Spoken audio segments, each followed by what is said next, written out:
Hi, everybody. I'm Laura, And I'm Allison. and this is the Earp Top 5 podcast for For freedom. freedom! Today's episode, we will be discussing episode 1, On the Road Again. This was our season premiere Yes. for season 4, a season that we have long waited for. Oh, yeah. And for those of you who maybe are checking us out and saw the episode and are deciding to maybe listen to this one first because it is on the first episode, just know we went a little bit out of order. And hey, it's Wynonna Earp. We don't do things by the rules. That's correct. This is episode 1. We're going to continue on to episode 2, 3, and 4. We already have 5 and 6 done. So, yeah, just give us a listen when you get a chance. Allison, you want to start us off with the first? Let's just say this episode felt like we waited eternity for. And we Yeah. honestly did, you know. Yes. We had the fight for Wynonna, didn't know if it was coming back. And, with COVID happening, Sci-Fi felt like they were going to air the first 6 episodes for us this summer.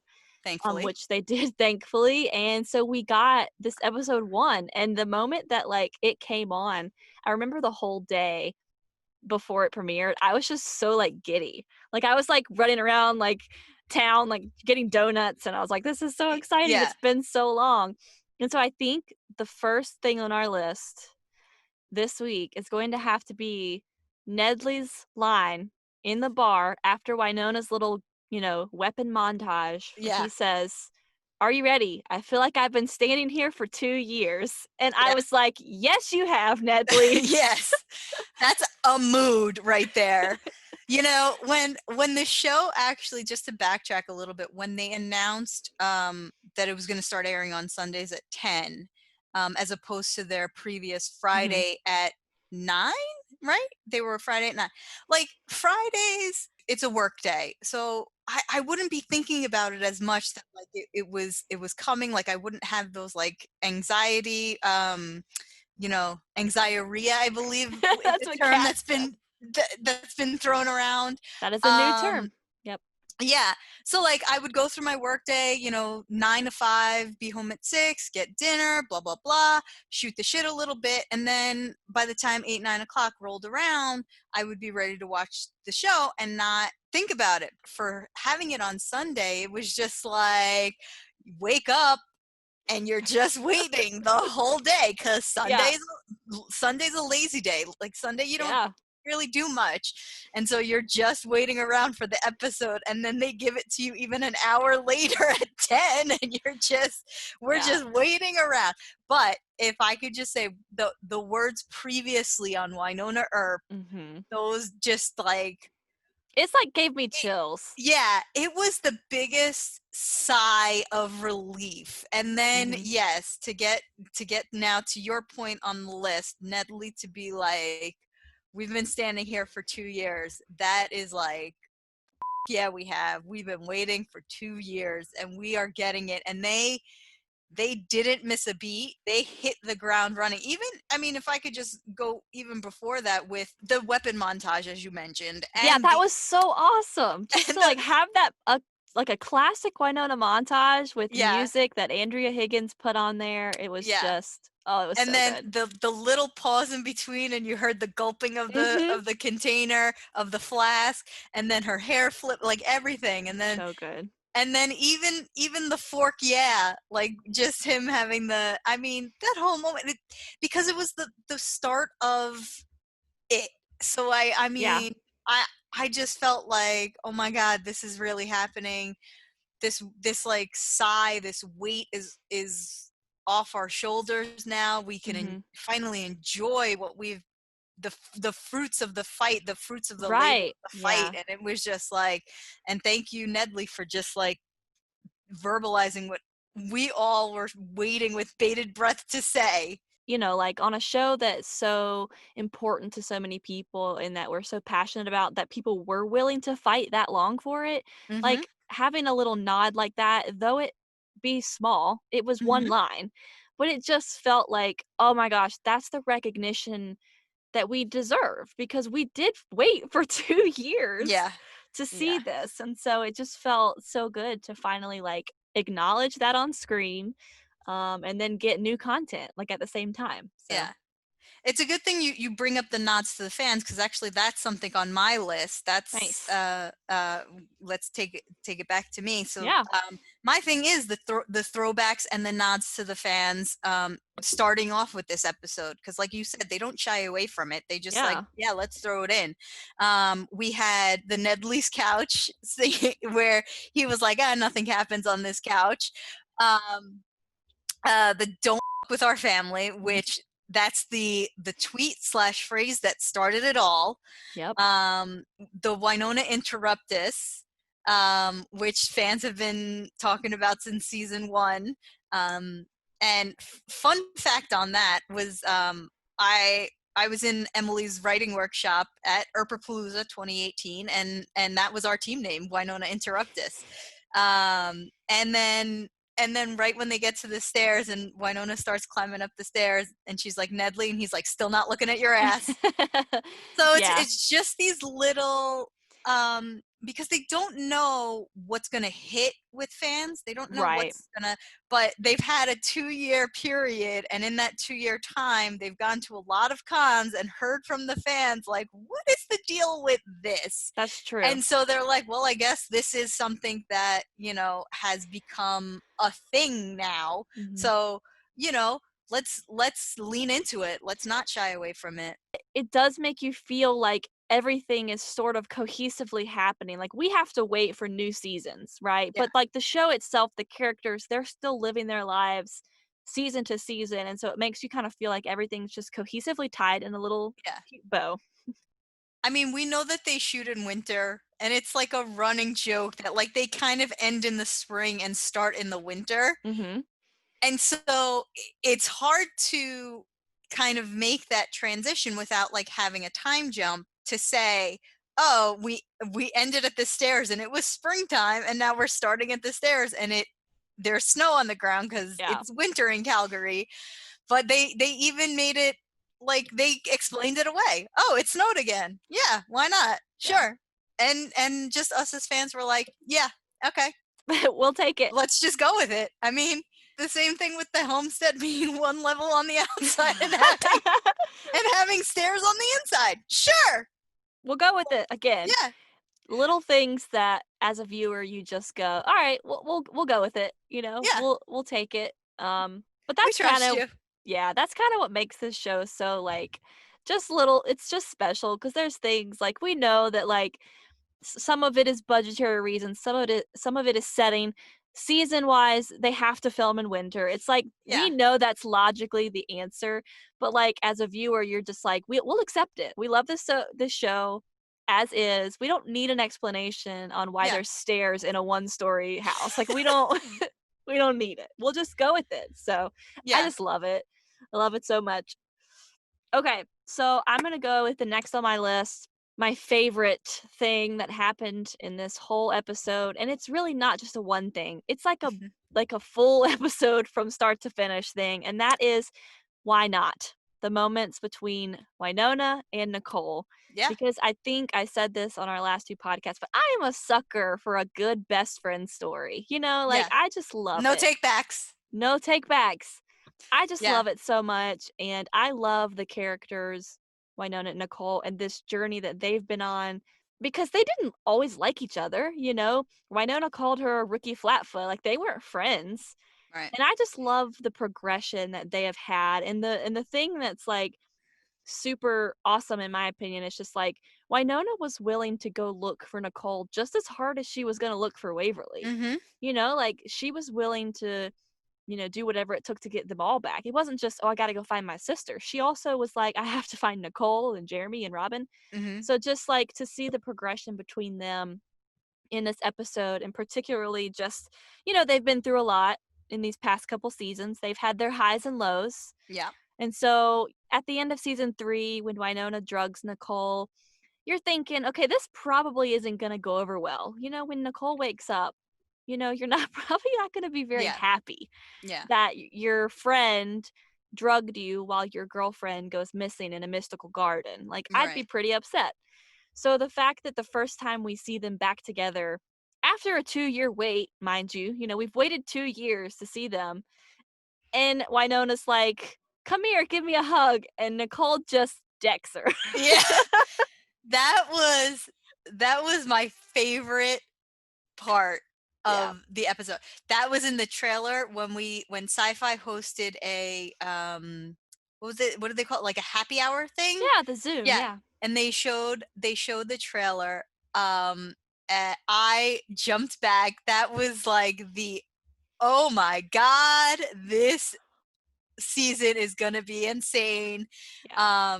I couldn't. I was just like super excited about that. I don't know why I liked the punch, because I also liked when Nicole kind of like took Rachel out at the end, Mhm. which we'll get to her in a bit. Well, But the punch, it just felt like a long-awaited moment. You know, like, hmm they've gone back and forth. Like, these 2 characters have been, like, hot and cold in terms of friendship. Like, they have oh not yeah, always liked each other. They have not always hated each other. They've always been so back and forth. And, like, there was so much anger, I'm assuming, on Nicole's part for what happened, and I just don't think that Wynonna should have expected her to just, like, walk into her arms and give her a big hug, you know, like, right. there was a lot of anger there, and I totally get Nicole, like, needing to just, like, punch her to just say, Oh like, yeah, "I can't believe you did this," like, you know, and even the conversation that followed, it's like, yeah, Wynonna's like, "I need you to go to Monument with me," and she's like, "Waverly's that way, Monument's this way. So yeah. what are you doing?" Like, she was just so angry and fed up with Wynonna at that point.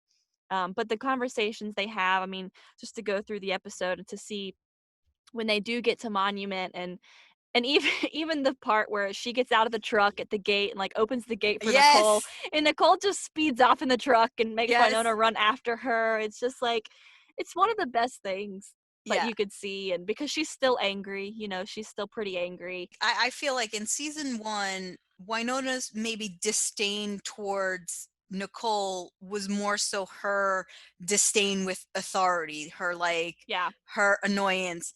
And then their season two relationship kind of evolved where you're my sister's girlfriend. I kind of have to Mhm. deal with you. I'm trying to figure out this kind of relationship with you as like the girlfriend. Right? And then season 3, that's when their kind of friendship Mhm. um developed outside of Waverly. Yeah, I think so. Like it was they were solidifying their friendship along with their both separate relationships with Waverly. Yeah. And so I think that's where it stems from. And yeah, you're absolutely right. My next thing on the list is really Nicole Hott being done with everybody's shit, especially Wynonna. And that Yeah. includes the punch. Mhm. And that includes when she was like waiting in the car for to open the gate, and she just like gunned it past Yeah. Wynonna, and she had her chase after the truck, and then subsequently Nicole was like, "Oh, you're gonna be the bait." Practically when Mhm. when they finally got into the facility, and she's like, "Oh no, you're gonna zigzag and I'm gonna find who's shooting at us."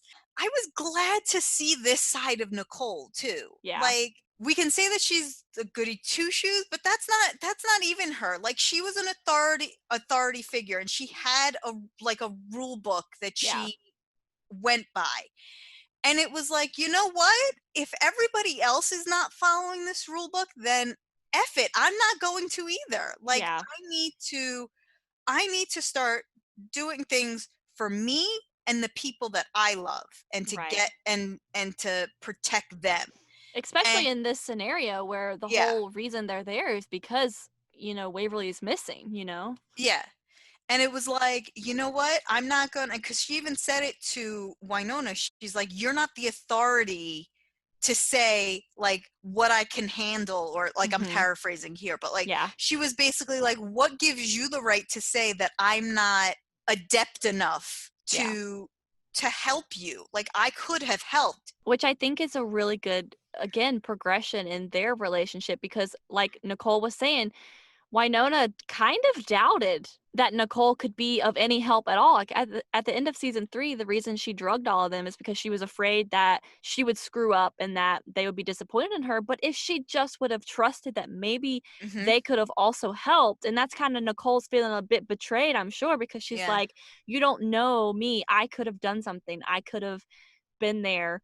And I think that maybe Wynonna hearing that, it's kind of like, oh, like maybe I was wrong about that. Maybe, Yeah. and I think that another great moment is that you see that they're arguing back and forth, like you said, they're saying, you don't know me, but at the same time, Nicole throws out this, as long as I'm not roofied by my best friend again, and then you've got the Yes. classic Wynonna, like, oh, never had a I best friend. never had a best friend. Yeah. No. And it's just I, like they're so back and forth, but at the same time they do love each other. There's just mm, like this natural, really genuine friendship there. But they still, it's just like that thing where like you can be totally honest with your best friend, like you can mm-hmm. say whatever you need to. They know you still love them, but at the same time you can be honest. And I think that's the kind of relationship they have. Is they're at this point where like there's no nonsense anymore. It's like they're Yeah. gonna say what they gotta say, be totally honest. And at the end of the day, they know that they love each other and they're still going to be friends. No take backs, best friends. Right. So I think that, and even at that same moment, there's the moment where Wynonna says, well, the next time someone has to put their life on the line, you're it. And Yes. Nicole's like, okay, but Yeah. we don't know that moment's going to actually be at the end of the episode. Yeah. Which I thought was like an awesome kind of connection between the beginning and the end of the episode, because they have this incredible zombie fight and they're going through the warehouse, and then Wynonna steps on the grate and Nicole's like, oh no, you stepped on a grate. And they have this really soft moment where Wynonna's like, you have to save Waverly. Go get her. And Nicole says, nope, like you said, I'm it. And so she pushes her off and steps on the grate and falls through. Well, if I can backtrack for 1 second, that took me about 4 viewings and people talking about it on Twitter to realize that's what Nicole meant when she's like, you said it, I'm it. And I Yeah, was like, she actually said F that. well, yeah. You you said it, I'm it. And Yeah. yeah, the consummation of the relationship between them, Wynonna yells down, if you die, I'll kill you. Yeah. It's just like, there's genuine love there. Like it's just the whole relationship between them in this episode just really, really made me happy. Yes. Do you consider yourself a Nicole in this situation or a Mm. Wynonna? In what aspect? Like, would I push someone off a grade, or would I? No, no, no. Okay, so let's go back to when they were at the side of the road and Yeah. and they were trying to figure things out, and like Nicole kind of took charge and Wynonna was kind of like the bumbling, like, Oh yeah, yeah, I am and totally a Nicole. Like I am yeah. not See, anything. I would have been the Wynonna in that Yeah. situation. No, like my brain and all of my friends will tell you this. Like I am logic, plan, Mhm, organization. Like I'm a Nicole. Like I'm like, what's the plan? Where are we going? What are we doing? yeah. Like that's me. Like Wynonna's so just like, I'm the jokester who would try to yeah, I'm the one that would break the ice with jokes. So yeah. yeah, So yeah, again, this pairing, our yeah. pairing it works out perfectly because We are I the mean, Wynonna and Nicole. as much as I would love and think I am the Nicole in, I mean, I might be the Nicole in other scenarios throughout the show.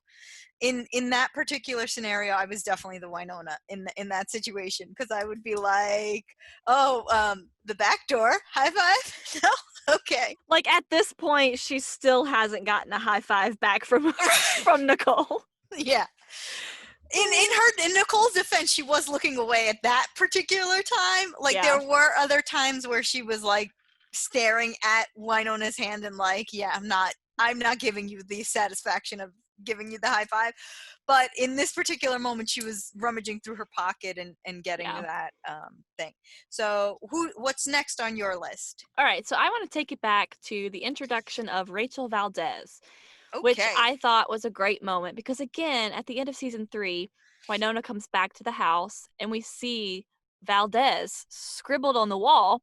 And we Right. waited 2 years trying to figure out who is Valdez, what is Valdez, Right. why is the name on the wall. And so finally being able to get this character and to understand it was super awesome. But I Right. love Because the that. character, sorry to Mhm, interrupt you, but the nope, you're character good. is a major or somewhat major Mhm. presence in the comic book. Correct, but that's what I was gonna say, like, I love that they didn't just take the character from the comics Yeah. and somehow incorporate them into the show, because I know the character in the comics is not a teenager, so I Correct. think having Rachel Valdez being the daughter of Gloria Valdez was just a super cool choice on the writer's part to kinda get a little bit of young blood on the show. I Mhm. think it keeps the dynamic fresh, and I think that I mean, even in this first episode, seeing the back and forth between Wynonna and Valdez, like they just both were going back at each other. And I love anyone that can go back and forth with Wynonna. You know, if Yeah. you can take her crap and give it back, then, it's a good character. And Martina's great. I mean, the first time she was on screen, I just thought that she was a great character. Really meshed really well with the Mhm. characters she interacted with in that episode. And, at that point, didn't know a whole lot about her, but was Mhm. super excited and looking forward to, seeing more of Rachel Valdez. Yeah. And I mean, she had the majority of scenes with Cat and Mel, and she held her own in Right. those That's a scenes. tough So thing to do. yeah, and being tied up there, Mhm. and really only being able to, act Yeah. singularly, Mhm. where you're just like you just have to sit there and whatever. But I thought it was really good. I thought it was kind of funny in a way, because we know Alice Michelle is out there somewhere, and she's maybe like about 3 years old, maybe, right about Somewhere now, around there. something like that. And so it's just funny how, like, Wynonna's interacting with this kid who's 16, 17, and it's just, Wynonna's a little bit immature Yeah. still.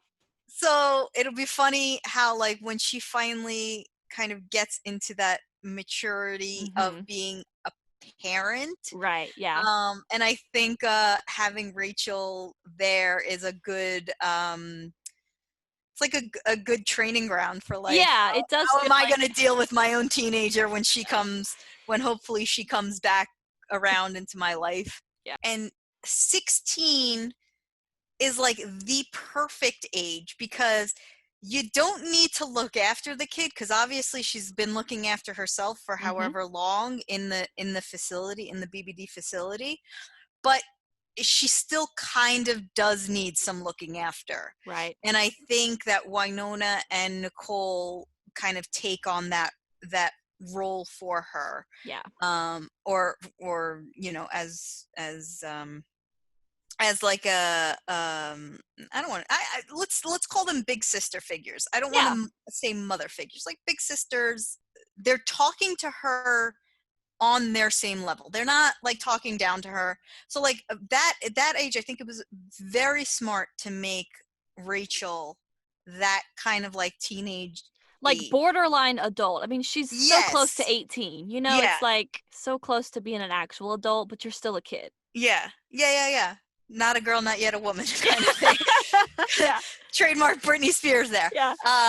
But yeah, but it was such a smart thing to do. Like, you would never have thought that, Mhm. because it opens up such a, like, wide range. Because if you look back to, like, season 1 Waverly, even like Yeah. season 1 Waverly was 21. She really didn't know, like, she was on her own. But there's just this different dynamic Yeah. where Wynonna was like, I have to take care of Waverly, I have to look after her. Mhm. Whereas Rachel, who's even younger than Waverly was, and it's like, this girl can take care of herself, but she still kind of needs Yeah. taken care of. Um, Yeah. so to your point there, I actually want to throw in, as my next choice is the appearance of Mercedes and Kate and even Nedley in this first episode. Because as we said, I mean, it's the first episode back after a long wait.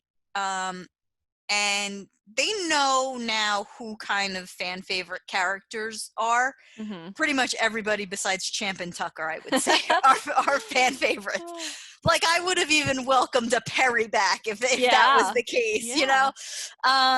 So they were smart, but like they had a purpose to, like, they didn't just throw these supporting characters back into the fold just to say, oh, hey audience, this is for you. Like, they all had a purpose. Kate had a purpose where the train was rigged and mortals couldn't open it, but she's not a mortal to open the door for Nicole. And then she also had a purpose to kind of read Nicole, and that moment of, do you have something of Waverly's? And even though Nicole went looking for the ring, she was like, she realized she didn't have the ring anymore, and she's like, yeah, me.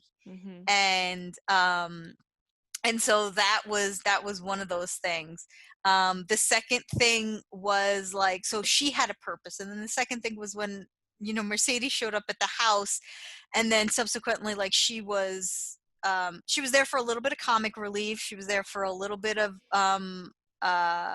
just juxtaposition, I guess you would say, in that when Wynonna had one of her rousing speeches to start, like, to kick off our episode 1, and she was just like, you know, I'm sick and tired of people getting cursed and losing their faces, and Mercedes is like, represent, with her fist in the air. So good. I love that. So it was one of those things where we had you know, just these people and serving the purpose, and then Mercedes took care of Nedley after the because fact. she played a slutty nurse for Halloween once. Yeah, one time. So obviously she's qualified for medical attention. So I like that. I guess that would also kind of play into another one of my notes, which was the throwbacks and the nods to the fans. So, I mean, it's a two-parter to that. It's good that you mentioned it because I actually had on my list, Kate's sacrifice on the train was on my list as one of my favorite moments because I truly didn't expect her to be back for the first episode. I mean, like, I know she was a big character in the season 3, but for some reason I just wasn't like, oh yeah, they'll for sure include her in the premiere. So it was such a welcome surprise to kind of see her show up on this train because we were wondering what the heck Nicole was doing on a train in the first place. And then to just also see Kate on the train, you're like, wow, what are you doing here? And like you said, she had a purpose. You know, she was there to read Nicole, to help her figure out what her next steps were. And then she was like, even Kate said, you know, Waverly's not in a good place. You have to save her. And it makes me think back to season 3 after, I believe it's after Nicole gets stabbed by one of the beekeepers or something, and they're in the house, and Kate's like, you know, never apologize for love, Red. You know, and I think that the moment, it was just like, if you're gonna see Kate again in the premiere, I was really glad that she showed up where Nicole was. I feel like they didn't have any scenes together really. But in the small amount that they were together in season 3, it was a sweet little bonding moment where Kate was like, you don't have to apologize for love. And then to be able to see Kate say, okay, I'm gonna sacrifice myself so you can save your love. Like, there was this moment where Kate's like, okay, I know why you feel so strongly about this, and I'm going to be the one to help you go get Waverly. And also the cute part where she's just like, how do I repay you? And she's like, you know, name your firstborn Katie. And it's just like, okay, that's, you know, Kate is officially a way hot shipper. Yes. As is everybody on the show. I mean, come on. But yeah, I really enjoyed her being back. But yeah, as you were saying, like, they had that moment at the end, and even so it made sense because we did see Kate and Mercedes in the last episode in 312, where they were together, and then the story of them, how they continue to be together. And then got separated, and I like the two versions of how they got separated story. That's actually really funny. I would love to get into a scenario with Mercedes, to only have like to hear her side of what happened versus what the truth is. Yeah. Because I think she has like the storytelling ability of like Dr. Seuss or something, because it's hilarious to just get her take on Mhm. things. Um, okay, so I guess my fifth one, which we have yet to mention anything about. Actually, I'll let you take this, because mine kind of stems from from your point. My fifth moment of the episode was the garden as a whole. Um, and it's kind of a very large thing to put on the list because, you spent the episode watching Wynonna and Nicole in one side, of the Yeah, episode. They're in the real world and they're fighting to get their friends back. And then on the other side of the episode, there's Doc and Waverly in this garden. But the right. reason, I don't want to just say, oh, Waverly and Doc are on my list, but I really just wanted to say the garden as a whole, because when we saw Waverly go up the stairs in season 3 and they figured out that it was the Garden of Eden, and that's what Bolshar was trying to get into, it felt like we were like thinking like, okay, we know exactly where they're going. Like they're going into a garden. It's going to be full of trees and plants and we had this idea, and at least I did. I'm thinking like, okay, it's a garden. Where are they going into a garden? And then when we see what the garden actually is, it's this frozen lake of just Hmm. nothing. Yeah, And these I like just just pillars and and just like doors and just like solitary things. yeah. And I think I just loved it so much because it just kind of like threw me for a loop. And I think Hmm. moments like that in the episode are what I love about this show is because I spent 2 years envisioning what I thought the garden Yeah, would look like. And then we get the episode and the writers are like, "Nope, you can spend so much time thinking about what it's going to be and this show will still surprise you." And yeah. that's what I love about the garden because I didn't expect it to be anywhere close to what it actually turned out to be.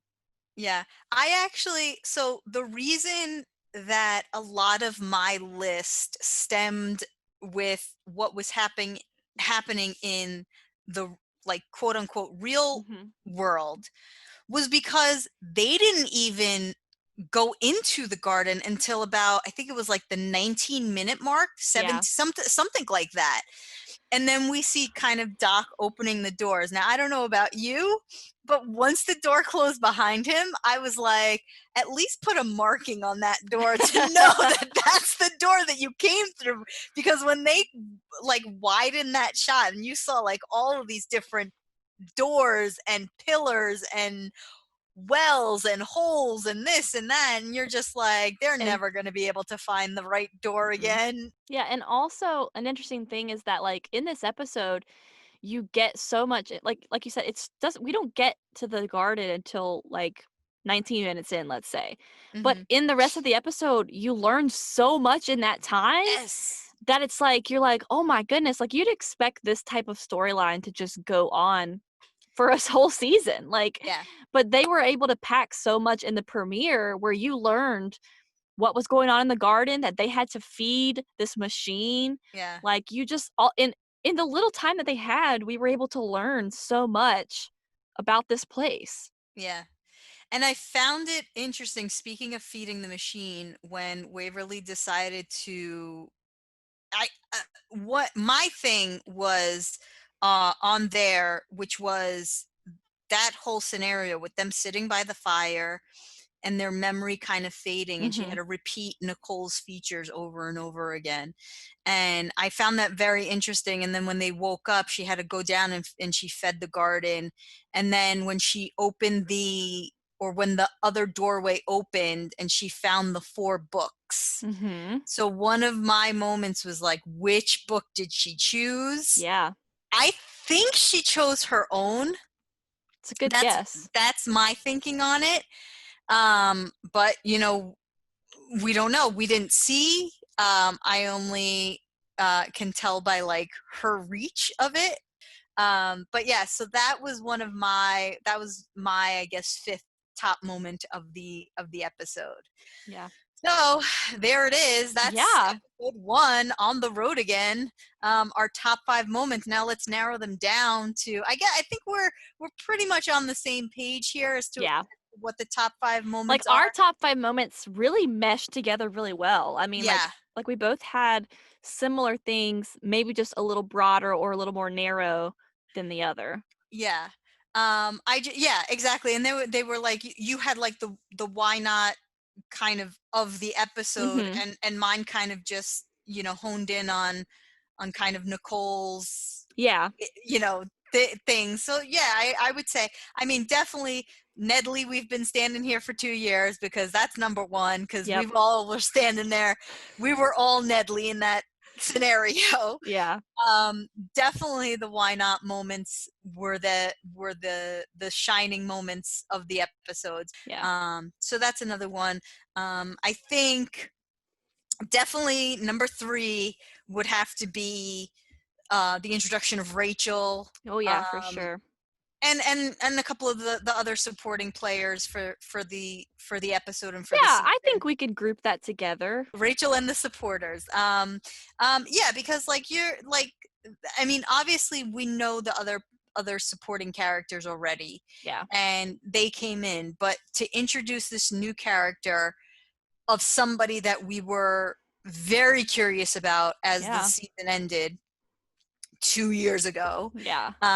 to bring her in and to actually explain it away, was a nice. Really, it actually just flowed very well to incorporate her into the story. You know, I was gonna say we didn't really mention that, but it really did, just to be able to introduce a new character in just a single episode, and then like by the end of the episode, you're totally on board with Rachel Valdez. Yeah, Like, you yeah, don't need 5 episodes to be a fan. You're yeah, like, all right, she's a part of the team. We're a part of the team. We're ready to go. yeah, yeah. So number 4, I think we can say the garden, Hmm. the things in the garden, and especially like the dock and Waverly, because it also, the back and forth of Doc and Waverly to Wynonna Yeah. and Nicole. I thought that was a nice back and forth Hmm. too, and that also blended well, because Yeah. you had these are our 4 main characters. Right. You had them in 2 and 2. They were paired off, and just the way, and they're not. I mean, we do usually get the why not episode every season, but like they're really working together. They're in those why not episodes. They're usually like the yin and yang. Right.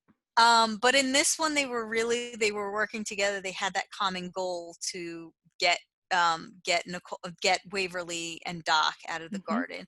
And then you have Waverly and Doc, who don't necessarily team up together. They had maybe that one scene when they went to go find Kate, during the memorial time, in 303, I believe. Yeah. And Waverly had that that line, which, like, does anybody not have a secret wife? Um, Right. Yeah. so I found that, like, so you had these 2 pairings, and it's just like, yeah, as Emily always says, you put any 2 characters together, and you got magic. So I I think agree. we can put that on the list, and our 5th one on the list, I think it's just has to be all the throwbacks to the. Yeah. The little nods, everything. Yeah. It's an appreciation from the production side of things to the Yeah. fans that fought so hard for the show, I think. I And think so. and I get some people who maybe are new to the show, or just watch it as, like, they're not so ingrained as like a fandom thing, that they just watch the show to watch the show week to week. They're not tweeting along, they're not Like doing. my mom. Yeah, okay, your mom, as Allison's mom. um so it's just like, and maybe they don't understand it, but it's a nice touch for us fans to just get that, like, wink of appreciation. For and sure. uh and I wink back at the. Right.